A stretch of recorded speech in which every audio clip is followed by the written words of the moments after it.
T.A.G, very nice, very evil. Yeah, that's tag shit. Free fall as I dive through the kaleidoscope in my mind. No rope up to climb. Gotta remind myself that I'm fine. Mama, I don't really. Now, before y'all get on me, call for my head on a wooden spike and everything, I know NXT.A.G is a little late. It's only late because it was in Houston, Texas. And as you can see, your boys was in the building. So, we had to recover from the night, and we're recording. So this is a special edition of NXT.A.G because we're bringing it to you from pretty much our fan standpoint. We're not bringing it to you from the standpoint of watching it on TV. We're bringing it to you from the standpoint of right there, like in your face, right there. It took place at 713 Music Hall, which was my first time being there. Same. And I actually enjoyed the venue. Oh, the venue's fantastic. Yeah. The venue was fantastic. The parking. Leaving the venue and the parking was a whole other story. Yeah, that's like, if you live close enough to downtown Houston, you definitely Uber to that location. You don't try and drive. Oh, there. I can 1,000% see that. 1,000% I see that. Shit, even if I lived around the Beltway, I would probably still Uber there. I see that. But so, gentlemen, I've been doing the NXT.A.G, so this is the first time I have y'all. Well, no, second time. I got Dizzle on. I think first time with Jaeger, but I know y'all been kind of watching NXT here and there. So how did y'all feel about the show overall last night? You know what I'm saying? How did y'all feel about what did y'all see last night? Apologies are about to be made. Okay. I saw a lot of something that I feel like Juggs is more suited to say, but I'll refrain. So funny enough, I was going through some of my pictures and I was like, I may send a few of those, so that way he'll be happy. He'll be a happy man. A coworker at my vocation, the video of the first match of the night that we'll get into, but yes, after I'm showing him the video, I realized it's primarily a lot of jumping. And yes, it was. Yeah, it was like both of us I'm looking at it, and he's like, yeah, it's just the acknowledgement of, oh, that's what's going on. Yep. All right, well, it is what it is. So, Jaeger said it, so here we go. The first match of the night was an 8-person tag. We had the oh no, what the picture was just showing, now it's not showing anymore. That's crazy. It's all right, our picture's better. No, I'm kidding. I know, right? And none of my pictures are gonna show? Oh no, hold on one second. Well, the first match, because I'm gonna let them talk about it while I try to figure out on the back end why the pictures ain't popping up. But the first match was an 8-person tag. You had the Culling, Sean Spears, Nico Vance, Izzy Dame, and Tatum Paxley taking on the team of the NXT Tag Team Champions, Hank and Tank, the Women's North American Champion, Sol Ruka, and of course her tag team partner, Zarya. Gentlemen, I will let y'all take it away while I try to figure out why these images ain't popping up. All right. First of all, it felt like punk rockers versus denim wearers for the most part on aesthetic. Maybe like punk rocker goths. I don't know if that falls into metal in the in between. But anyways, on aesthetic, that's what we got. The seats that Scoot locked us in for were fantastic for many reasons. One that might be if HR if HR walked by when I was showing it to my coworker, that might have been a question or two. The overall match performance-wise, though, was fantastic. However, if you'll let me say it, Sol Ruka did not hit a soul snatcher, and I was upset about that. But that's I kind of was too. I was expecting a soul snatcher out of that, but it is what it is. Yeah, we still had a pretty decent match. Oh, let me switch that and see, because I am trying to figure out overall why they're not showing these pictures, because this is crazy. I am kind of intrigued on the notion of, because I like to try to do some thinking and booking wise. It seems like the culling is leading more towards Izzy and Tatum kind of taking more of the front seat, while Nico and Spears are kind of taking more of a back seat. And I know at one point Nico and Spears was going for the tag team championships, but it's kind of interesting to see how it's working. I mean, how is it going so far, because of Izzy getting Tatum on her side now, and now it's kind of like a, hey, we'll let the ladies, take lead per se. I'm not necessarily mad at it. It's just kind of an interesting thing, what to see going forward type of energy. So I mean, I'm legitimately not mad at it. Like, it was a solid match. I honestly don't mind at all Tatum and Izzy getting more action than the guys did. Like Spears, I don't know how much more time he plans on putting in. I think he's gonna probably end up just being like a coach when it's all said and done. Yeah, more than likely. No disrespect to Spears. No, that's what he wants to do. That's well. So if you didn't know, Jaeger, he said if NXT is like the end for him, he's totally fine with that. He's totally fine with staying on NXT. He's totally fine with helping them develop and being the next generation. So he's totally fine with that aspect of I didn't know that at all. And this is the reason why I believe that match that Sol had with Izzy was as beneficial as it was for Izzy on her end, because I think Spears has probably been working with her along the way. I mean, the match itself showed me a lot for sure. Now, granted, I didn't watch the whole match because I came in on the match, but one thing is for sure, and I think that's one thing that's it goes without saying. That was a fantastic spot right there. Sorry, it actually was.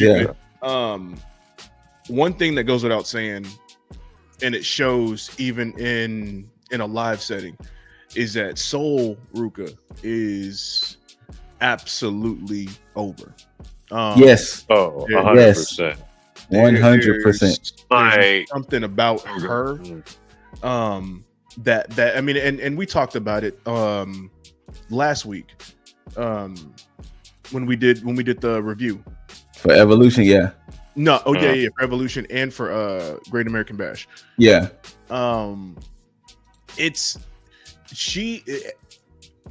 It's almost like she's just, again, like I've said before, she's just ready. Like, like if they wanted to move her up like yesterday, it would be pretty much just a fucking lateral move. It wouldn't be a learning curve. It wouldn't be any process. Like, she just I mean, when you seen her in the matches on SmackDown and in Evolution, like when she's up against a more seasoned talent, like you can see her trying. Like she's not as comfortable. I don't want to say that she's out of her league. It's more of her trying to make sure that she matches that level. Yes. But when she's in NXT, like it's just go, and she just has it. Like, it's so fluid with her, which is why if she did go to the main roster right now, it wouldn't take her long to get acclimated to the main roster WWE way of doing things. Yeah. Now, upon this special viewing, if this video does get flagged, then we'll see. But I'm gonna try to play it without the audio. So, but the closing moments of this match. The closing moments of this match saw, Zarya hitting her kind of F5 on Spears. And then, Dizzle's favorite. Well, you saw that. Tatum tried to, get the roll up. Nope, denied. And then, bow, spear. And then, of course, Deesley's favorite group is about to get ready to make their appearance. As I just realized you can see them creeping up behind, coming out that door. I didn't pay attention to just now. Too, yeah. But yeah, so Dark State, and my camera got a little grainy, but Dark State made their appearance, and from that, Tatum was able to take advantage, roll up Zarya 1, 2, 3. The Cullen gets the dub, and it was like, dang, that's crazy. Like it was like, that's crazy. But hey, NXT for you. Now, I'm going to assume, since Dark State interrupted, this is possibly their way of saying, hey, we want them tag team championships. This is I'm going to assume this is what that was. That, hey, we want tag team gold. That's the only thing that I can assume, because, with Hank and Tank being the champs, that makes the most logical sense. I'm just not seeing it, man. I just don't see it with them now. And we'll get to JC Jane and once we get there, and I'll explain some stuff there. But this ain't that situation. They're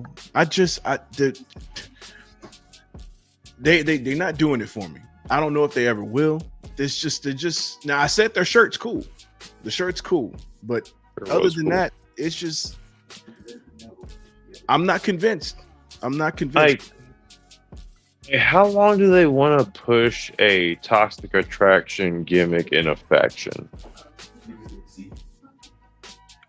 Well, I'm just talking about Dark State for sure. I know you are. Like, okay, I'm not convinced on. I'm not really convinced on Dark State, but like we'll get to JC Jane later. But yeah, as far as Dark State goes, I don't know, man. It looks like WWE is sold on them at least, because I'm not seeing a lot of chatter over them either. Like on top of, I don't know. They just. What was it before this? It was, they just always have to have some kind of fringe faction, because before it was Darkseid, it was Schism, and before Schism, it was, what the fuck? Why am I blanking on this? Horrible. Yeah, I know. But like, fuck, why the last one before Schism? I mean, the last one before Schism would have been kind of like Undisputed Era and all of them, so. Well, you see, and that was like, but technically, Retribution. Yeah, I'm talking about like fringe little like crazy people and all that. Oh, like the cult behavior faction. Yeah. Oh no, you're wait, was oh no, that was Schism.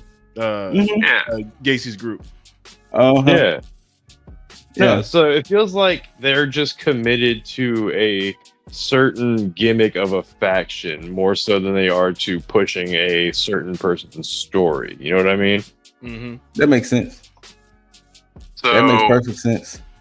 Like if WWE is set on having Dark State be a thing, then have them go for the fucking belts. I don't know how long that title reign is going to be. For Hank and Tank, I don't see it lasting much longer. Yeah. Oh, I'm just talking about Dark State. Even if they're going to be the ones to take it next, like I don't even think Dark State's going to hold it that long. I can see them holding it long due to the fact of how the tag team division is set up right now.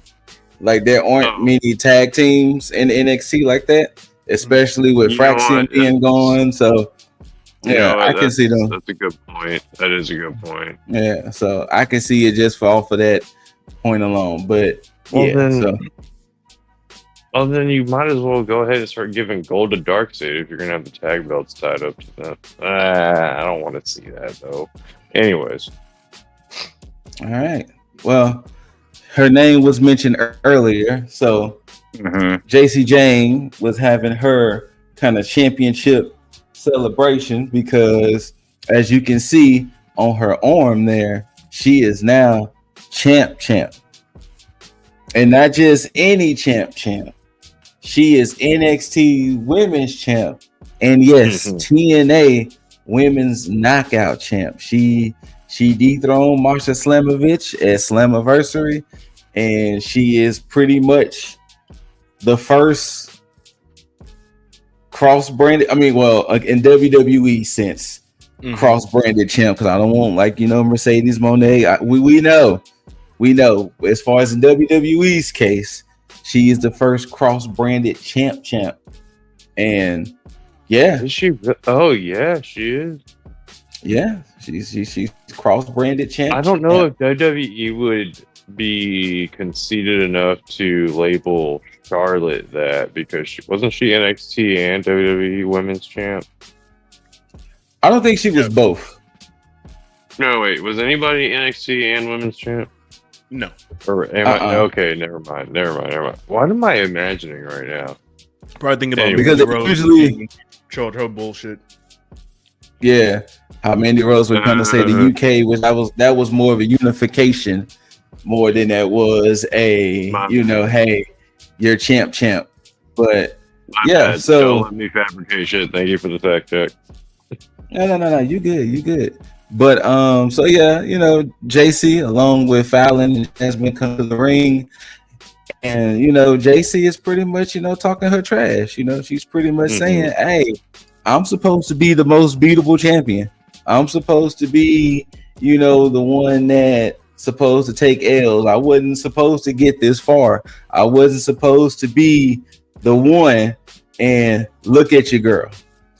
You know what I'm saying? And go ahead. Oh yeah, go ahead. And and she was pretty much trying to tell people that, hey, let your girl cook. You know what I'm saying? Let your girl cook. You know what I'm saying? Let me do my thing. Let me do my thug bizzle. And I'm gonna show y'all. And I think Mr. Deasley wanted to speak on this. I think he has some apologies or something of that nature that he wants to get off about the rock star. You know what I'm saying? So go ahead, Mr. Deasley. You know what I'm saying? All right. Don't get them bars off about the rock star. I get it. Now, it took a combination of things for me to actually see it. First and foremost, her match at Slammiversary. That was one. That was a big one.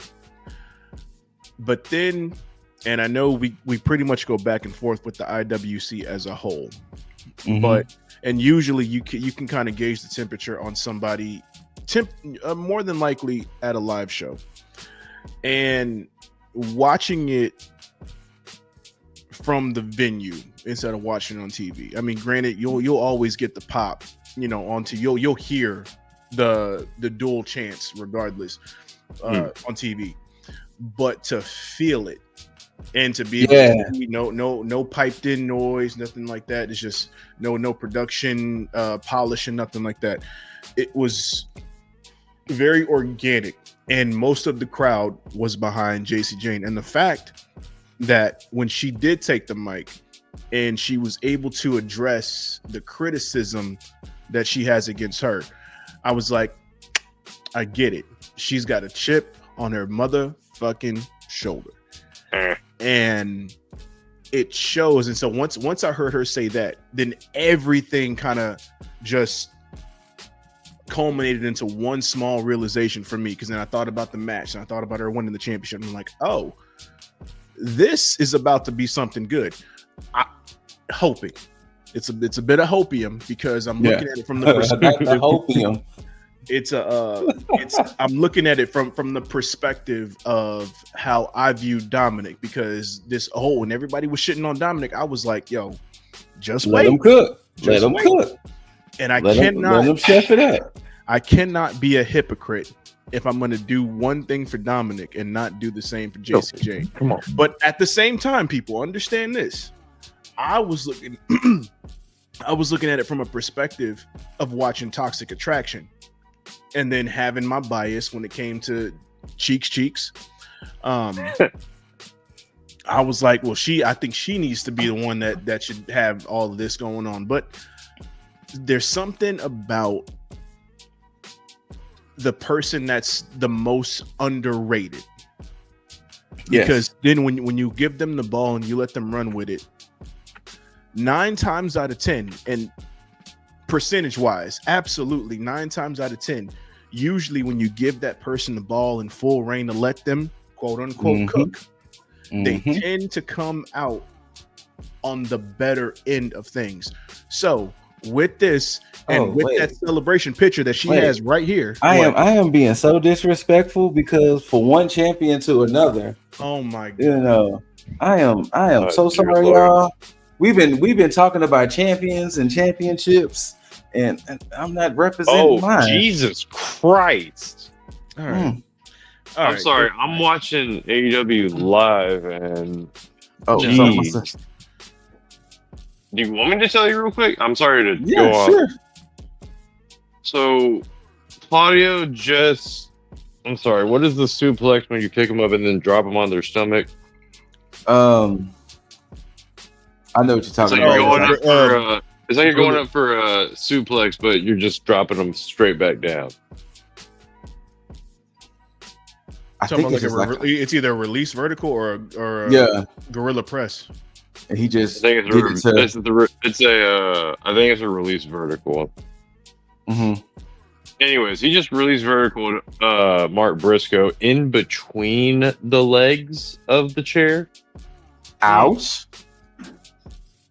Like straight up onto the bar of the chair. Anyways, sorry. That's why I was like, I had never seen somebody do that, but I mean, I guess he's tiny enough to do that. Yeah. Sorry. Anyways, JC Chain though. Oh wait, hold up. But go ahead. Miss JJ. Miss JJ, I love it. I love it. I love it. Dizzle apologizes, and now I have to coin you as Miss JJ. You've earned yourself a goddamn nickname, Miss JJ. Well, in typical NXT fashion, you know, champions can't ever get their bars off and celebrate. So the legend herself, Miss Lash Legend, comes to the ring, and damn, bro. I know it's Lash Legend. The photos is not doing it justice. Just letting y'all know, by the way. Like, yeah, because even Jaeger himself was like, I was so unfamiliar with her game. But she comes out there and she pretty much tells JC, like, hey, I'm getting one of them belts up off you. I understand you champ right now, but one of them belts is coming to you, girl. You know, so, you know, go ahead and, you know, celebrate, you know, go ahead and be used to it. But I'm taking one of them bad boys with me. And pretty much, you know, letting her know that, hey, I'm coming. And this is one of the pictures I was talking about sending Juggs, as you can see. But hey, Miss JJ. There's a phone in the way of like the main like oh shit moment there. Anyways. And you know, of course, not to have the spotlight outdone, you know, Miss Parker. Right. Now, so I will say this. Dizzle is right. there's one thing to hear it on TV, but to be in the crowd when Jada Parker's music hits collectively, Miss Parker, Miss Parker, Miss Parker, collectively, like it's like the beauty about NXT. This shit ain't phoned in. Nah. Like this will say, there is clear crowd and clear participation because it ain't phoned in. But yeah, you know, Jada Parker comes out there and pretty much same thing. How like, much they had to censor, right? Well, we'll get to later on about them censoring things because the crowd got a little like, hey, CW's not gonna like that, y'all. But you know, same thing like last. Jada was like, "Hey, I want one of them belts up off you, fam." Mm-hmm. So then, you know, so the funny thing about this whole standoff, after it was happening, JC was telling Fallon and Jasmine to go fight him, and they was looking at her like, "Girl, what you talking about?" They was like, "No." And then eventually it did lead into a scuffle because JC kind of started it, and then, you know, Lash and Jada end up on top. And then we saw a segment backstage with Michelle McCool. She was talking to Fatal Attraction, and she was like, "You gonna let them women go out there and disrespect y'all like that? Like, I feel like you know, absolutely some matches need to happen." So I want to say Lash is supposed to take on Fallon next week, and Jada is taking on Jasmine. So we'll see how that goes, but pretty much, yeah, that was that segment. I mean, yeah, like this whole segment was just amazing. But anything before we move on to the next part of the I'm on the fence, man, of is this the beginning of something great, or is this more of, okay, we gave you the belts that you've been waiting for, but you know, we gave you 2 belts on top of that, and then watch this her reign, both reigns are over before the year. You know what I mean? I can see it, because if she does that well enough, I wouldn't be surprised if she end up on the short list of being called up. And you see, that's fine to call her up, but like, don't cut her off of these belts right now. Like they just did Stephanie McCurry. When she lost the belt to Jasmine, I mean to JJ. Yeah, like she, look, the Akira could have like ran with those for a minute and nobody would have been upset. But whatever. I don't see Lash winning any NXT gold. I would, you know. I hate to say that too, but I don't, because the thing is, I feel if they was going to pull the trigger, Lash and Jakara should have won those tag team championships. Yeah, if they were going to really pull the trigger with Lash and give her gold. Yes. What if they wanted her as a singles champ? Well, here's the thing though, and Lash had said it poignantly last night, and that's the fact that when she stated, she goes, "You didn't hear that ovation? Yeah, that evolution. I threw over Nia Jax, toppled her over. I eliminated Nikki Bella. You know, So the thing is, Lash is right now. She just getting her reps in NXT right now. Hey, Lash Legend, thank you, because of you, you helped me retain the championship. So thank you. Yes, thank you, Lash. Yes, thank you, Lash Legend, the Amazon. Yep, did it for you. Yo, that's I mean, Jada Parker and Stephanie McCurry did too. So you know, I mean, look, they got yams galore too. But Lash Legend, because she's tall and the Amazon. She is the Amazon. You know what? She's Miss Parker because she's always got to park her fucking wagon. She's always dragging, bro. He just said that. Now, I'm sorry. I know that's like goon language, but God, like why are you wearing workout clothes over here on NXT? Anyways, Jada Parker is probably the best person to eventually take that title off of JC Jane, which I 1000% see that. you see, that's unfortunate that we 100% agree on that, and yeah, Lash Legend is trying. They're trying to work her into that mix. Well, I think it'll be a crime. And I know it sucks saying this more about Jada than Lash, but I think it would be a crime for them not to give her, her as in Jada, a championship in NXT. 100%. And the thing is about it, and this is where I start to look at the realization as to why JC Jane is holding both of these titles, because you go from it's that moment when you go from somebody who was very dominant as a champ, and then you go to somebody who is on paper very beatable.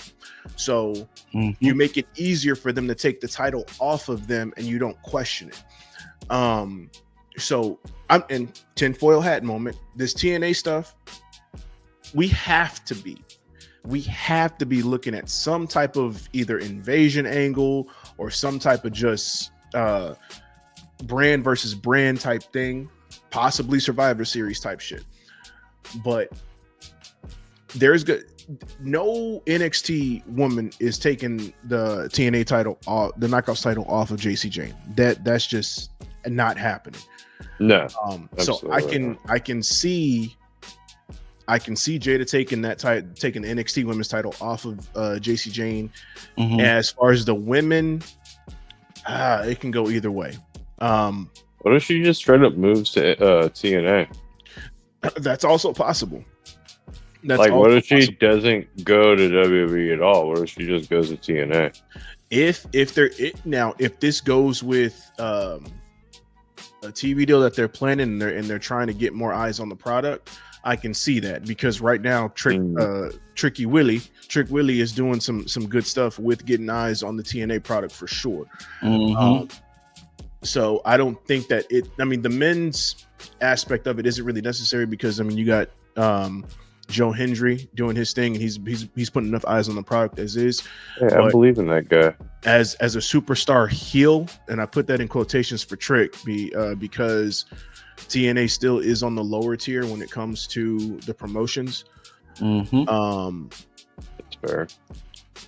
It's you need something to glue eyes to the TV, because you can only do so much with a face. When you have a heel that can just make you want to watch just to watch him lose, it becomes a necessity. And the same thing here with JC Jane, because the moment that she got the backlash for her beating Stephanie Vaquer, and then the backlash she's getting now from winning the TNA Knockouts Women's Championships, it's just like people hate it, but nobody's gonna stop watching because they're gonna want to know what happens next.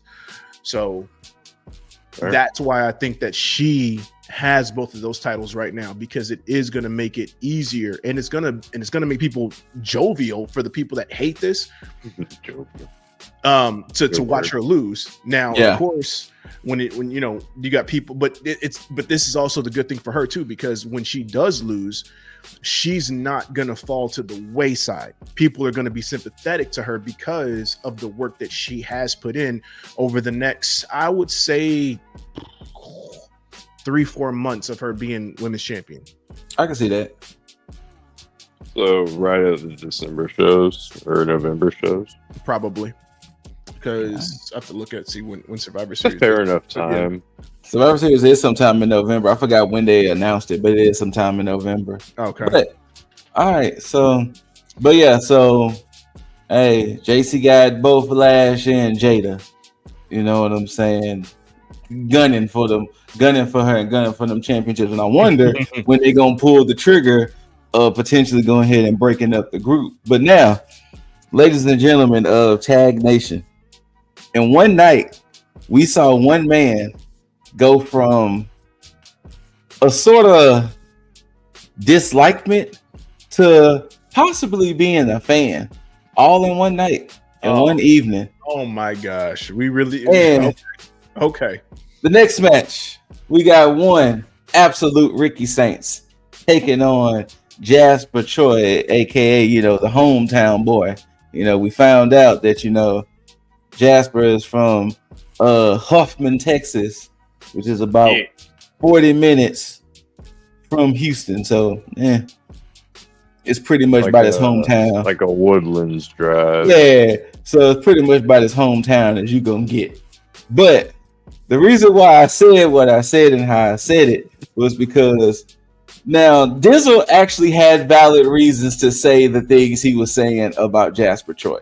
And the only reason why I say it's valid is because normally when you hear the name Jasper, you normally don't think of, oh, I'm scared of him. What kind of thug named Jasper?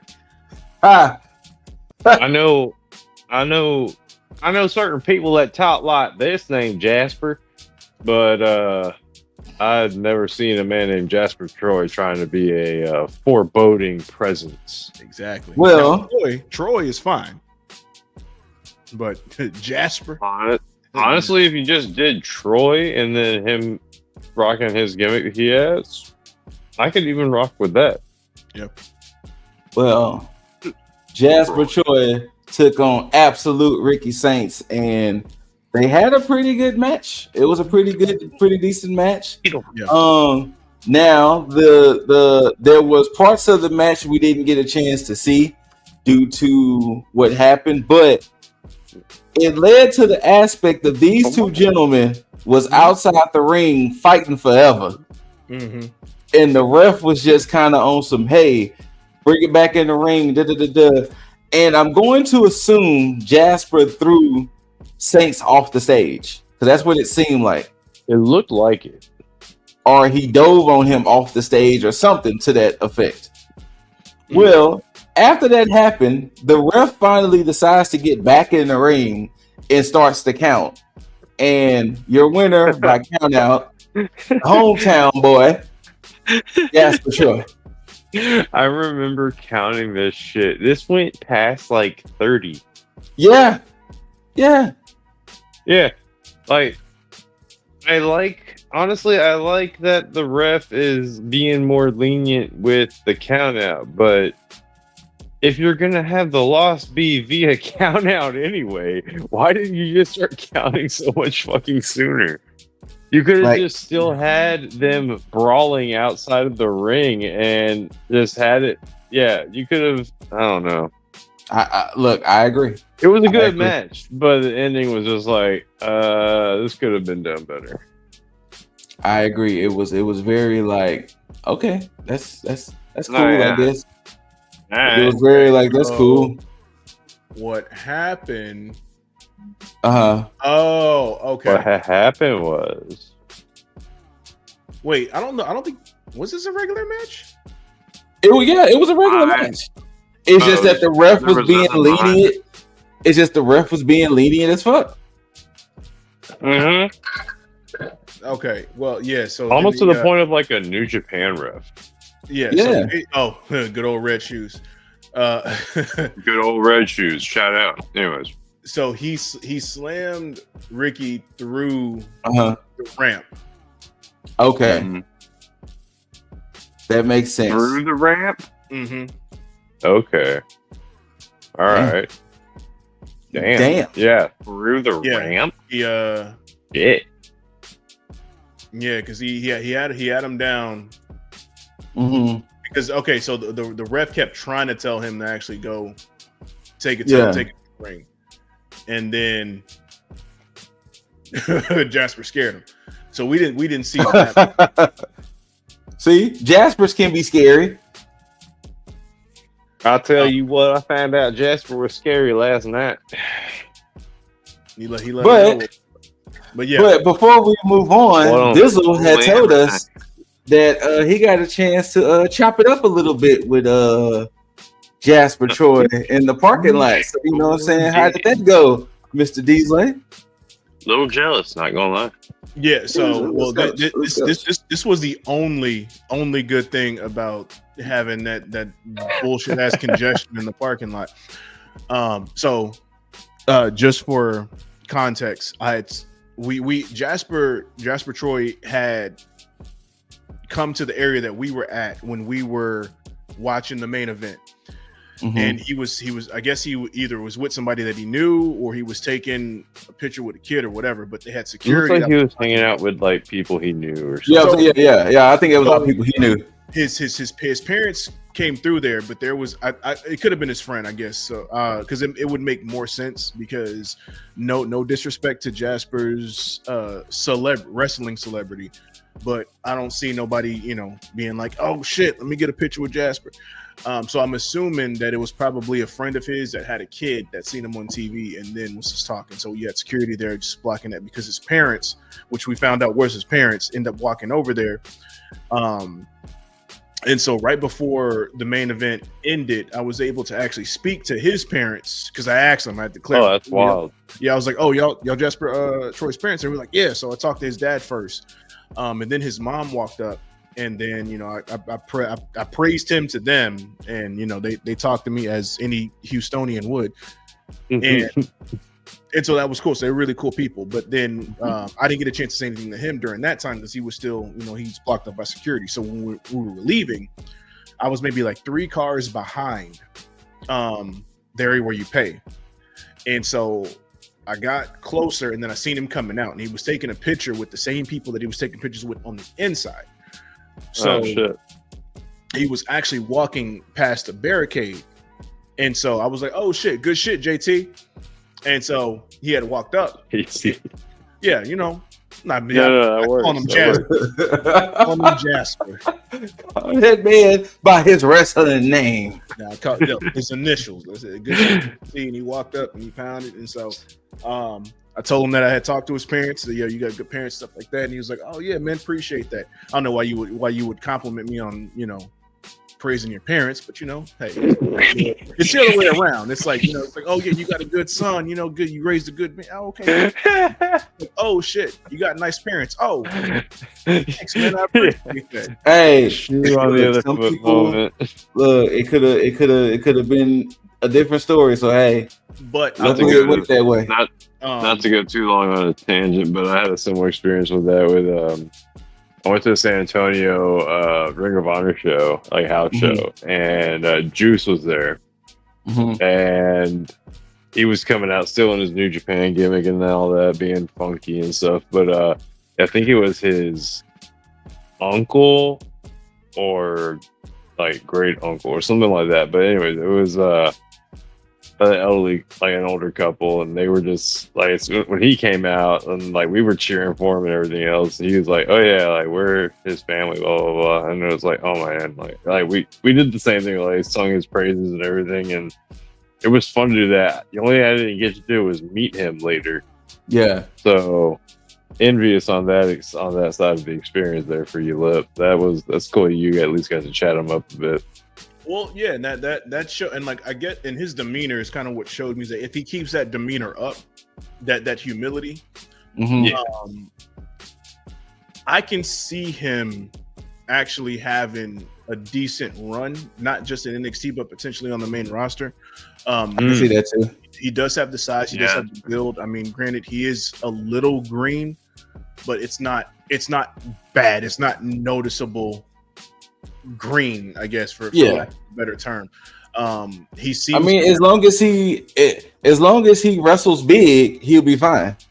Yeah, you know what I'm saying. Yeah. Have y'all seen him on the mic? I haven't seen him on the mic, to be honest. It's not bad, but you can tell like it's a what's it like a man a few words almost type of thing. If there's any, okay, it would be Mike stuff, but he's not as bad as you can book him as like a he's not as bad as Sasha Banks used to be.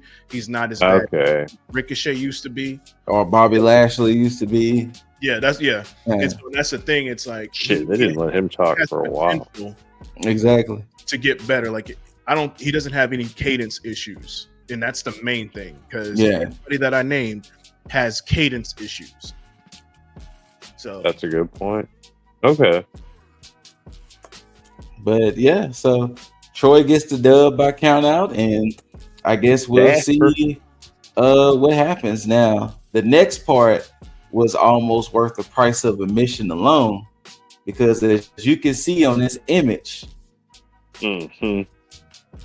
yes, you see the Undertaker and the legend himself, Trick Williams, gracing his presence in Houston, Texas.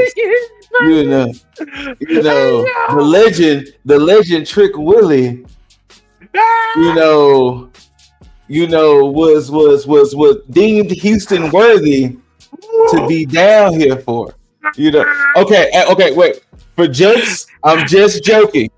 I do not want y'all to be coming for me later. I am joking. But yes, Undertaker was going to confront Trick Willie because Trick Willie was disrespecting his team from LFG. So he was like, hey, whether you keep that TNA championship or not, I'm calling you out. So, one thing about Trick Willie, that man came out there looking like money. Look at that man. Looking like money. TNA championship shining. Got the spotlight. He got the fit. The cowboy hat. He looking like money. I don't see a hat. Money. It's in his hand. It's in his hand. Right here. I'm just fucking with him. Looking like money. Look at that. Look, he was looking like money so much Dizzle had to disappear for a second. But yeah, so Trick Willie come out there and he popping his shit. He basically talking about him retaining the TNA championship against Average Joe and the Proud Boricua, as he likes to say. And basically he was like, look, I don't care about no Undertaker. I don't care about who. Nobody is taking this championship off your boy. The TNA championship is mine and is mine forever. I don't care what anybody has to say. I don't care. And then next thing you know, we hear the gong, and then we hear that Kid Rock. And as you can see, the American Badass shows up. And boy, he didn't show up on a motorcycle though. And boy, Undertaker, boy, it's crazy to know that after all of this time, that man is still so beloved. Like, actually, yeah, 100%. Like he's gonna get a pop no matter what. All of this time, this man is still beloved and still just adored by the fans because 713 lost their mind when he was coming out. But yes, the crazy part to this, which I thought was interesting. What's that? Dual chants legitimately were happening. It wasn't like when they was chanting Undertaker. Yes, I participated in saying whoop that trick. Yep, I participated. I sure did too. I'm guilty as charged there. While half the crowd was saying Undertaker, I was part of the other crowd screaming whoop that trick. I don't care. Yes. I didn't say nothing. I was just watching. But I'm sorry, but Undertaker, you had your farewell match. What are you doing here? Like, he's there to whoop that trick. I mean, sure, LFG tie-ins or whatever. Are you really trying to tease an actual match, though? I don't know. I'm kind of intrigued with that. I don't know if he's trying to tease a match per se, because he did say, if he had to, he'll lace him up. But nah, I don't see it. I don't think he's gonna do it. I don't think so either. I can see him actually lobbying for somebody else to do it. I can see that too. Nice little foreshadowing for the end of the show. Yeah. So now, as you can see that bow, what I'm saying, he talked too much. He took that choke slam. You know what I'm saying? It was like, damn, Trick. You gonna just let him just choke slam you like that? Like that's crazy. And then not only did he just get choke slam, but then just proceeded to just lay in the ring, and it was like, Trick, get up, dog. Yo, like when the lights went out, he was still laying there. like, get up. Like when they clearly went to commercial break, he was still just chilling there. It was like, honestly, Trick. though, I don't mind that. Like, you know what? I think I would do that too. Like, you know what? I'm just gonna lay down. Let's hang out here. Yeah. Especially when a legend does a little finisher on you. Well, right. And the same thing. Well, I mean, outside of that too, for Trick to be able to hold his own. Yeah. On the mic. Yeah. And this is another thing. And I guess TNA happened to be the one thing for all the realizations, because Trick was also somebody when the Mellow thing was happening. I was like, we might lose him in one of these budget cuts. Yeah. But with somebody else who they allowed to give him the ball and run with it, it was this TNA run. When he got this TNA title, I was like, that's it. He gonna be bigger than Mello. Well, you know what also helps Trick more than Mello? Trick is more of a talker than Mello. This is also very true. Mello is a better in-ring worker. Absolutely. But Trick is a better talker than Mello. And one thing that we know for sure in WWE is that your ring work, it can be nice. But if you cannot be a motherfucking character, that in-ring work will not fucking matter. If you can't entertain. Unfortunately. Honestly, though, same to a degree with AEW. Oh yeah, well because you got a locker room full of guys and gals that can go. That's true. There are a lot of fantastic technical wrestlers there. Oh, Trick is actually, he's raising his stock right now, and I think it's beneficial for him at this moment because he can always get better in the ring. Yeah, but absolutely. The natural charisma that he has right now is, I think, what places Taker in these situations, because he's got involved with Oba so far. He's got involved with Trick, and then we'll get to later on in the show with who else. I am so sorry. Dizzle is right. Throughout the show, there were Javon segments. I forgot who was the first person Javon ran into, because he was backstage trying to think of new moves. He was like, I'm trying to figure out new moves, and I forgot who his first interaction was.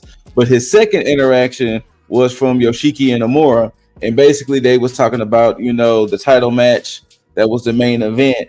And then, Javon was kind of giving him, after he joked a little bit, giving him words of encouragement to, go out there and just, go win the damn thing.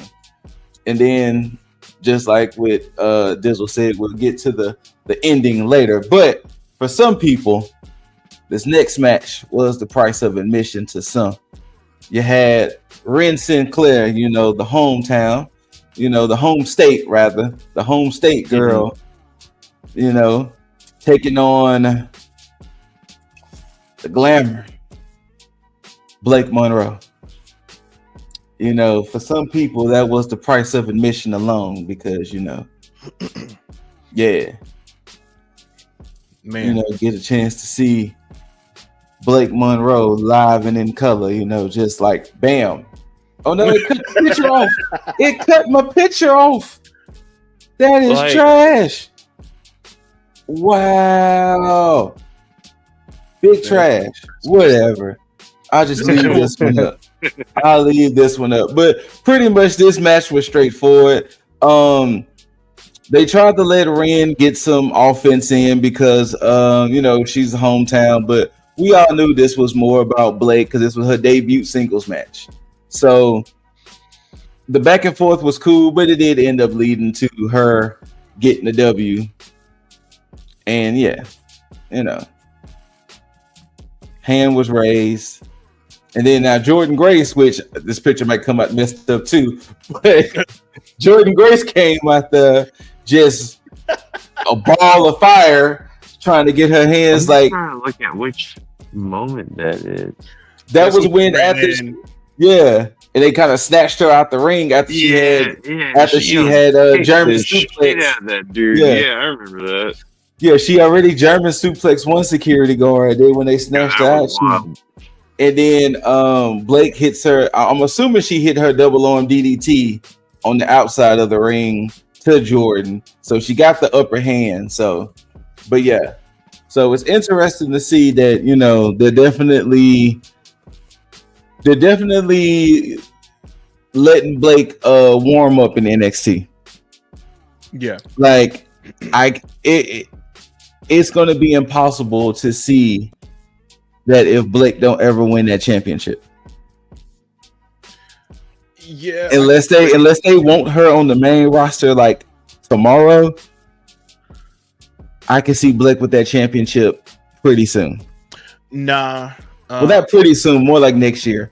Well, the reason I say it, and because I was very gung ho about Jordan Grace not winning that championship. There's no other person that's going to be coming after right now that's going to be a bigger star than Blake Monroe. As far as an all around, as far as somebody that's going to elevate with NXT for a little bit.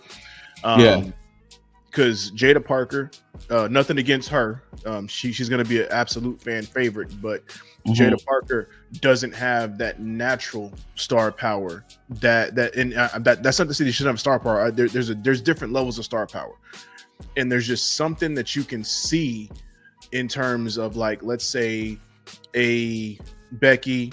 I know you're about to be crazy if I say it. Charlotte, a Sasha Banks, a Becky Lynch. Those are like S tier, like marketing women that they put up, and then you have your Alexa Blisses, and you have your Asukas, you have you're at this point now Lyra. You have certain levels, and it's like Jada is like at that A tier. Blake Monroe, based on what she's done in AEW, already has that full-on name power, and she has that marketability where it's like she's gonna be she's gonna be that marketable top heel, and you're gonna need that. Jordan Grace could be the person that takes the title off of her, but I could see it going like this. Jada Parker takes that title off of JC Jane. She holds it for a little bit, then Blake Monroe takes it from Jada. And then if Jordan still stays there during that time, then she ends up eventually taking that title off of Blake Monroe. I don't see that. I see Jordan Grace going to the main roster unless they're trying to revamp her and repackage her to make her to basically build her stock up. But Blake Monroe is absolutely going to get that I was about to say AEW, that NXT Women's Championship. Yeah, she's bound for it. Absolutely. Like, would you say that she's bound for glory? Yes, absolutely. Absolutely. Absolutely, we could say she's bound for glory. I mean, look, you got to get the spotlight is on her. You know what I'm saying? She's absolutely bound for glory. To Jaeger's point, and I know, Scoot, I know you're trying to transition over. No. Go ahead. But to Jaeger's point, if there is anybody from NXT who would take that TNA Knockouts Championship off of JC Jane, or somebody or somebody who's going to be somebody who could take that title from NXT off of a sorry, I'm mixing my words. If there's going to be another person in NXT who would then hold that TNA Knockouts Championship, it absolutely could be Blake Monroe. Okay, I can see that. Yeah, wouldn't necessarily be mad at that. Nobody would. Yeah, I think nobody would. They love their Aussies. Yeah. I mean, it's okay. Nah, I do too. Nah, she British. You hear me? Nah, she's straight British. Is she? Yeah. Zarya is an Aussie. But Blake is straight British. Zarya a little too butch for me, man. Still too butch for me. Still too butch for me. So you down for Rhea Ripley, but not for Zarya? That's muscle mommy. It's a difference. That's crazy. It's different. It's a difference. That's insane. I mean, I'm down for both. But here, hold up. In the year of our Lord 2025. No, absolutely. And here's the thing. Disrespectful. There is a difference between cut off flannel and brutality. All right, so with that being said, the next segment of the night was a championship celebration of All Ego Ethan Page. As you can see, segment of the night. As you can see, the man's coming up here suited and booted. And I swear these pictures are not. Why my pictures are being messed up right now? So I'm gonna have to. So you know what? This is what we're gonna do. I'm gonna let them talk. Well, actually, you know what?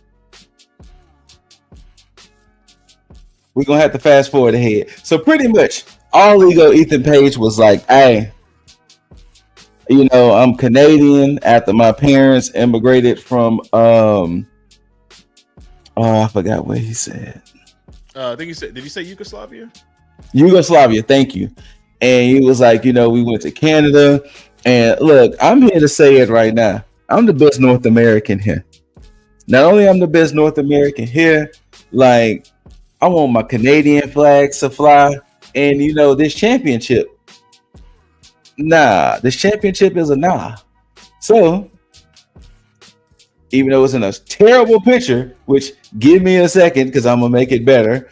But honestly, it looked like a solid TMZ photo. It did, but as you can see, hold on, just y'all go ahead and talk. But he introduced Canadian strap to the North American Championship because don't forget, y'all, Canada is in North America. But y'all go ahead and talk.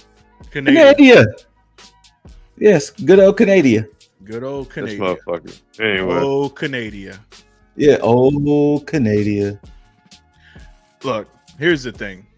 This, and I stand by it. This was the best segment of the night because one thing is for sure. Now, granted, he did the cliche. Yeah, I'm gonna change the championship to match whatever it is, but it all falls in line with Ethan Page's character. I mean, you go back to TNA when he with the North and you know everything there. This falls in line exactly with the type of heel that he is, and this is why I'm so glad that he actually ended up staying in NXT because, ironically enough, out of the criticism that had been had for like why certain people are still there, what else they're going to do with certain people here, Trick Williams, Ethan Page, and Wesley, which that is still floundering, but what they've done with these guys, 2 out of the 3. Is they found a way to refresh their characters just with simple title changes. And this is, and I'm sorry if I go on a small tangent, but this is one of the get your bars off that people don't understand that as to why back in the day, which is one of the reasons why I'm rocking this shirt now. Back in the day, when the title changed a lot, you got these certain moments where as Ric Flair would say, you know, the man makes the title doesn't make the man. The title tended to make the character along the way. And they found a way to have these guys acclimate themselves to the title so that the title would work for them. And for Ethan Page to go from the NXT championship back to the North American championship, it doesn't seem like a downgrade. No, it did not. And I was so happy that happened for him. And I'm so glad that, you know, that he ended up going over against Ricky Saints. Because now you're going to get the same situation that you had with LA Knight, where LA Knight, you know, he was in NXT and he was doing his thing. He didn't win a champ. He only won the $1 million championship, but he built up his star power. Where this is going to work different for Ethan Page because he's building up his I'm gonna say to be cheesy, his villain arc right now, and he's building up that heel star power.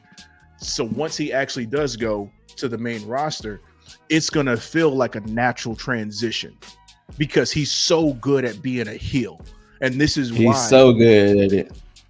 This was my favorite segment of the night because go ahead. My bad. No. Just because of how he's able to just generate that heat and just pull everything in to be like, I don't care if you hate me. I'm still better than everybody in here. Mm-hmm. And that's fair. All very fair. And not to be outdone, we hear the music of, let's hope the picture pops up perfectly. Motherfucker. We hear the music of the director of authority in TNA, one Santino Marella. Hold on, maybe this may not be such a bad picture. Okay, it's not good. That's some interesting layering that's going on there. Yeah, it's being weird. I got it. It's just being weird. But yes, we hear the music of the director of authority in TNA, Santino Marella, and he's like, "Hey, yo, say, fam, you giving Canada a bad name right now. Yeah, everybody knows that I'm from Italy, but when I left Italy, I made my roots in Canada, and like, hey, we don't think like you, big dog. Like, we don't think like you, and we don't act like you, and all of that. So pretty much, we're the nice Canadians, eh? Yeah, and pretty much it led to Santino challenging him to a match, and Ethan Page was like, hey, forget next week, big dog. We can do it tonight. And when Ethan Page was turning around, Santino pulled out that Cobra, and Ethan was like, you know what? On second thought, we can do it. We can do it next week. We can do it next week. Get your mind out of the gutter, Jaeger. Get your mind out the gutter.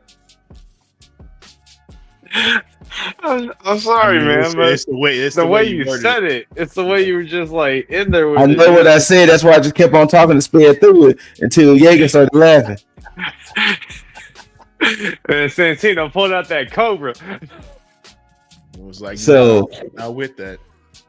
I mean, he pulled out a Cobra. Was it a spitting Cobra? Anyways, I'm done. Hey, you. But yeah, so next week for sure, we're going to get Santino versus Page for the North American Championship for sure. Yeah. Now, for everybody watching, did you guys know that Scoot was not a Santino guy? No, I was not. Yeah, I was not. Why, though. He never done it for me. I've always enjoyed moments here and there, but overall, Santino never done it for me. The only time Santino ever gained the biggest favor from me when he was paired with Beth Phoenix. Yeah, exactly. He was because over for me because I love Beth Phoenix so much. She's great. So there you go. But yeah, I'm not the biggest Santino guy.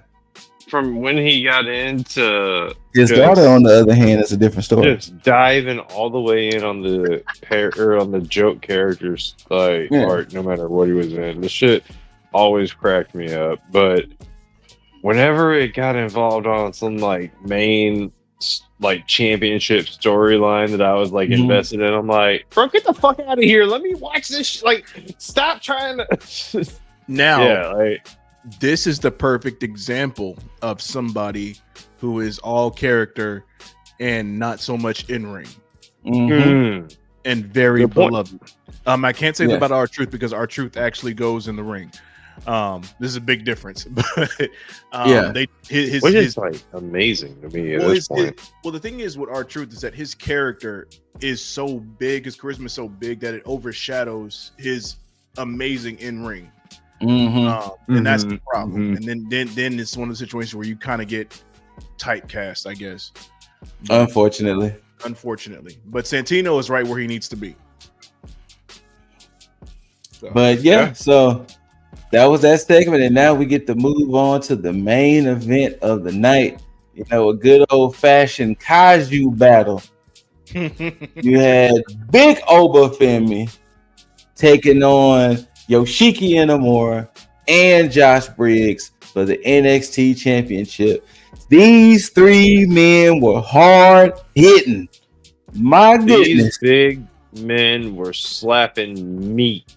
I'm sorry. I'm sorry. Why does why does Am I wrong? Inamura's face look like the cover of the Chumbawamba album, man? God damn it. That's Not disrespectful, sir. This is the Chumbawamba album. Looks just like it. These three men were out there going for it. I'm mad because this match should have been that match at Great American Bash. Yeah. I mean, I'm not even mad at that. Yeah. I'm happy I got to see it live at least. Right? Yeah. Right? Unlike Mr. Deasley here. No, I'm kidding. Oh, I saw it. Look, there was moments between chops, between punches, between Inamura chopped Briggs across the face. And it was like, Jesus. It was like a whole... Like, I've never seen somebody get its forehand yet backhand at the same time slapped across, just going for chop, but hitting all face.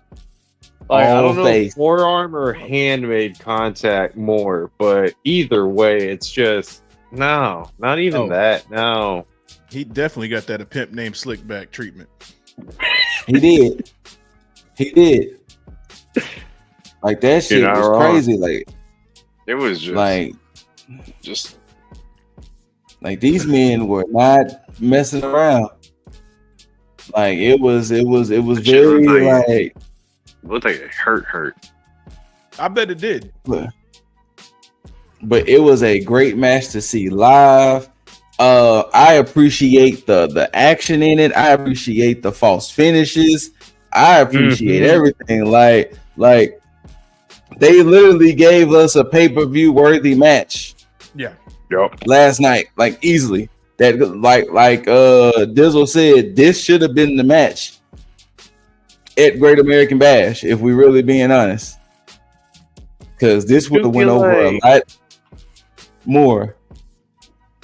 Do you feel like WWE does take care of like their audience though, whether it be with a dark match or with a house or not a house show but a live show, like in some regard, like if they don't give you a highly anticipated match card for the weekly show, they may give you a dark match that's like all the stars that are there, you know, the ones that maybe just cut a promo instead of actually wrestling tonight.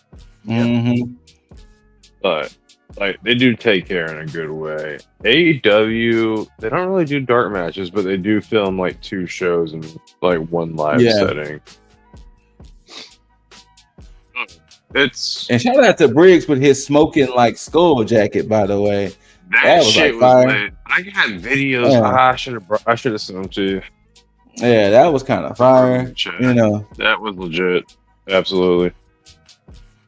And then, you know, of course, it was cool seeing Briggs come out. It was cool seeing Inamura come out. But like Dizzle was mentioned earlier, when that man's music hit, collectively, you would have forgot there was 2 other men in that ring, and then Oba had that little Oba bop, as you can see. You know what I'm saying? If you didn't watch Obafemi matches, you know what I'm saying? He got that bop. He got that presence. Okay, wait. Right here. Somebody explain this damn Ginyu Force pose to me, man. Man, let that man rock out, dog. Let that man rock out. I'm letting him do his thing. It's just every time I see it, I'm thrown off. It's like it's so fucking random. Like I don't know if it's a tribal thing, if it like because look the way that he sets it up too, because he'll come to the front of the ring and like then he'll do the whole fucking pose. And every time I see it, I'm like, Ginyu Force. Every time. That's crazy. Go. All right, fine. If you're gonna rip on Ola for that, hold on a second. Go back to what's his name? I can't remember his name. Inamura. Yeah. I need to understand his haircut. That's just his haircut, man. It looks like it looks like he either played Cyberpunk 2077 and was like just deep diving the character. He was just like, yes. He's like, that's it. That's the one. Yeah. Yeah, that's just like, dude, I don't know what you did, but yeah, all right, cool. The haircut, like a lot of people had haircuts that were of like that are different, but that was different. Anyway, it just bothered me for some reason. I don't know why, but anyway. But the closing moments of this match, Oba was taken out, and it was just Briggs and Inamura going at it. And when when Briggs got down Inamura, Oba got up in that ring, scooped up Briggs, hit him with that fall for grace, and still, your NXT champ, Big Oba, Mr. No bread, no water, just me, straight Arby's. Hey, hold on, wait a goddamn minute, wait a goddamn minute. You ain't gonna be disrespecting my mans and them like that, dog. You ain't gonna be disrespecting. My bad. I ain't even he's solo. Just saying that dude he's just saying my mans. That dude has the I know. I'm just messing with him. I know, but still, like, we only have like 2 Arby's in Houston. I think we got more than that for a reason. Anyways, I think we got like 5. I would venture on 5. I would say 5. I think it's like 5. Yeah, I think it's like 5. Okay. Okay, 5. Yeah. All right. But now the closing moments of the show. The closing moments of the show, which Dizzle was alluding to, as Javon was still sitting there trying to figure out, new different moves. He was approached by the Undertaker, and he was like, "Oh shit!" And then the Undertaker pretty much told him, "You just keep doing what you're doing, but I think you need to keep going for the big dog." Which triggered Oba in the ring, like, "Oh, you talking about me? Okay, okay." So, with that being said, gentlemen, is Javon the one to get that belt up off Oba Femi? I feel like that's going to come down to his mic work between now and whenever they decide to have that match. So, did we get a match announced for that yet? I wouldn't be surprised if they're going to do it for Heat Wave. Okay, so I feel like if Javon could actually get some kind of a pop or some kind of like big shine moment, I'm sure he will. I'm not doubting it at all. But like, if he pops off to a good degree to where like it's undoubtable, then I can see the belt coming off. But I mean, if Oba's just being Oba, then he can keep the belt on him. But it also depends on if they want to call people up or not and all that. Now, before we go back to wrestling, I do want to acknowledge possibly one of the best moments of the night, and that was leaving.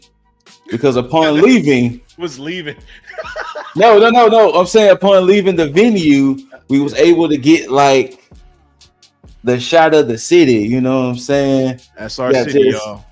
I mean, and you can kind of see the clusterfuck of the parking lot too. But just this beautiful shot of the city. But so, with them teasing it the way that they did it with Taker, I can 1000% see it now. Well, actually, I'm gonna hit y'all with this version. I can see it now. I can see it now due to the fact of that. I can see Javon being the one to dethrone Oba. It can be a possibility. But yeah, I can see it as a possibility. Yeah. Depends on if it's undeniable or not. We'll see. It depends on if the people upstairs want to push that narrative or not. True.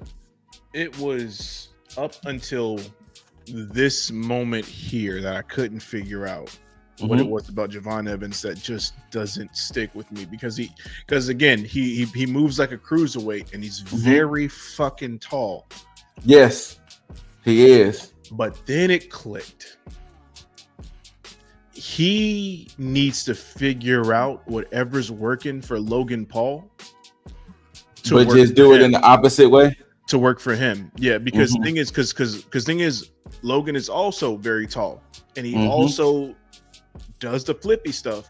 But he found a way to make it work for him for his size in a main event aspect. Yeah. And it doesn't look unnatural. Now that you said that, hold on, let's see. Go ahead.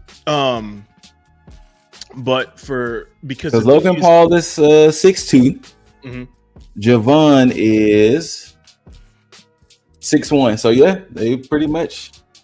Because Javon Evans has that underdog response from the fans. Like everybody, he's pretty much the new Wesley.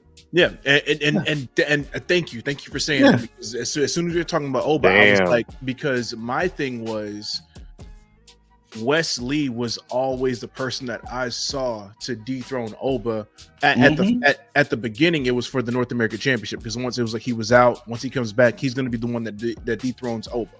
They didn't do that, and it's the reverse effect for Javon Evans, because normally you would be like, oh yeah, man, if you Daniel Bryan and Shawn Michaels, if you guys are just taller, if you were that bigger guy. But now it's like, well, shit, Javon would benefit from him being a smaller guy.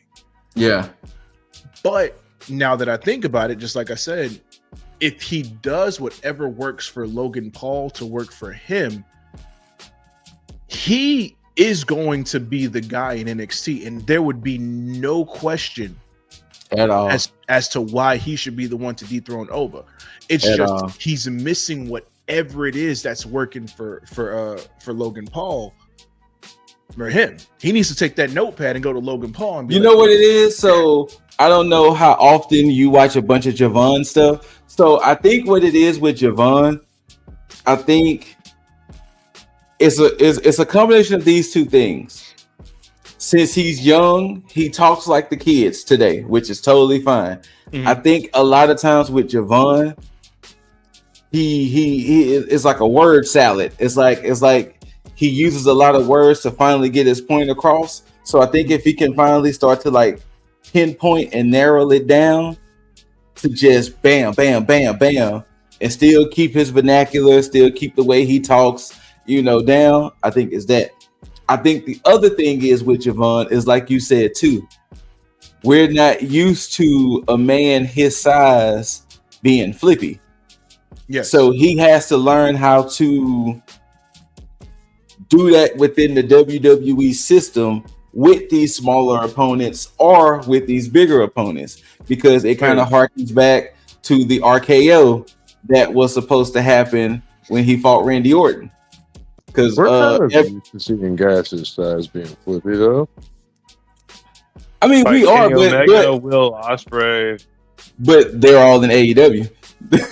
WWE's case, all the flippy guys. Wrestlers in general. Anyway. Yeah, no, I'm talking about his size. All the flippy guys, aren't his size. I mean, hell, even if you look at WWE.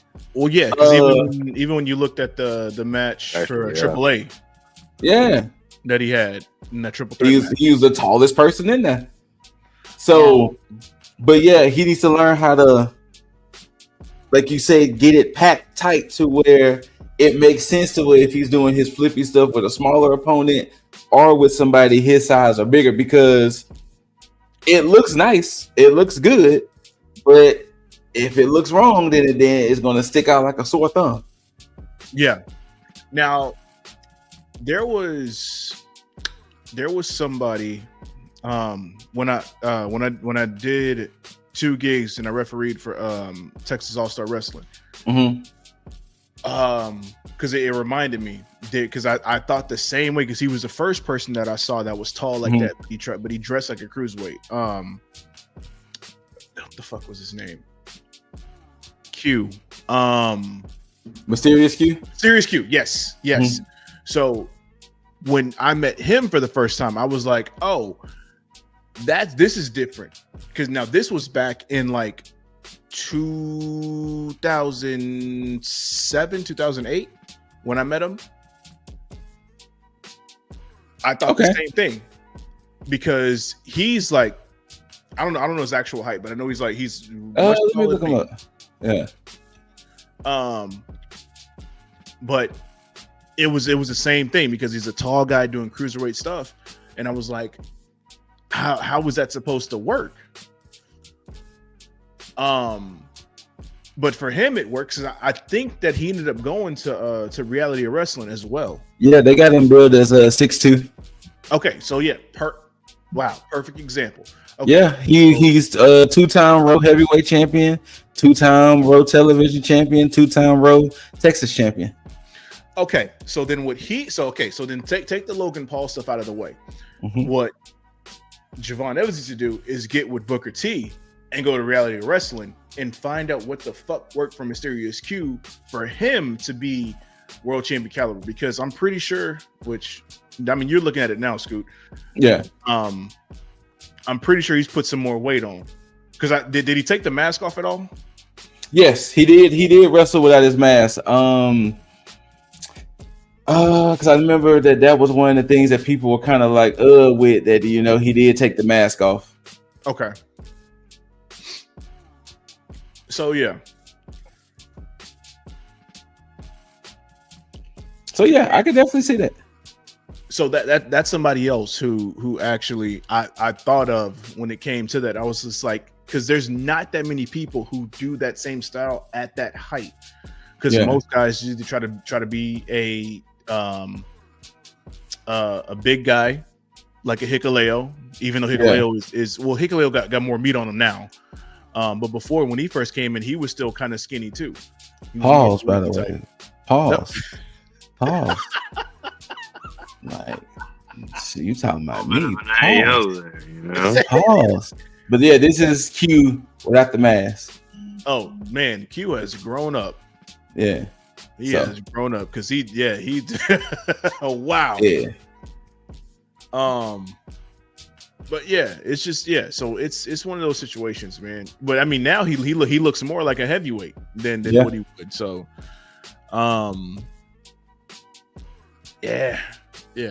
Javon Evans can do it, and I know he will eventually. It's just right now it just doesn't seem like it, and it's good because they just have to make it believable. Because yes, Javon isn't that much height wise smaller than Oba. Size wise, Javon is thin in the chest. So if they're gonna pull the trigger of making Javon the champ, it's gonna have to be believable. Like they're gonna have to make it seem like he's chopping down the tree per se. Like or to dig back in the wrestling knowledge, they're gonna have to make it to when Bayley beat Nia Jax. She just kept chopping her down, sleeper hold after sleeper hold after sleeper hold, to where it was just that, she just wore Nia down to where it was like, boom, dub.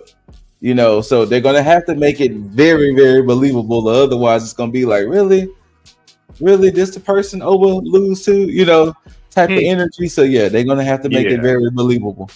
Yeah. But that was NXT, y'all. Like I said, the reason why this episode was longer, the reason why this episode was different, because we wanted to give you the experience from being there. And yeah, NXT is always fun to be at. Like, I've never had a bad experience at an NXT show. The crowd gets into it. It feels like a different air than going to a Raw or a SmackDown. It does. So, and it was just a good time. The four of us was just chopping it, especially the way the venue was made. We just stood off to the side, chopping it up, having our own little fun while, watching some good old wrestling. And boy, they would see us, boy. 9 o'clock hit, cut this shit off. They did. Yo, sharp. Sharp. It was like, wow, we out. Leave, get out. Wait, you're still here? Why are you still here? Like, why are you still here? Like leave. But yeah, so anyway. NXT. Now, of course, come next week, we'll go back to the regularly scheduled programming of how I normally do NXT.A.G. But I do want to appreciate the Tag brethren for joining me there and here, because it was a hell of a time. It was a hell of a time. Yeah, straight up. But Mr. Deasley, the thing you do oh so well. Go ahead and sign us out. All right, for the T.A.G viewers. All right. Whether you loved it, hate it, don't forget to rate it, thumbs up, thumbs down, leave all your comments, questions, concerns down below.